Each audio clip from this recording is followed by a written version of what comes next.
Hello dear friends, today I am excited to share with you how to quickly and easily watch videos in stunning high quality, ensuring an enjoyable viewing experience every single time on Instagram. So, let's take a moment to check your current speed to start. We need to navigate to the website speedtest.net to perform a comprehensive internet speed check and then continue with our tasks.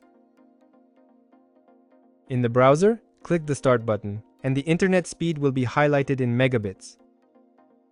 So, we need a minimum of 50 megabits. I have 200 plus. If you have at least 50, this method is perfect for you.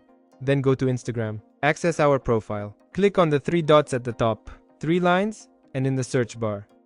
To optimize your viewing experience, make sure to configure the multimedia quality settings appropriately. After that, locate and select the third line in the settings menu to enable HDR, High Dynamic Range Media, which will enhance the overall visual richness and dynamic contrast of the content you are enjoying. Once you enable HDR media, everything will work great.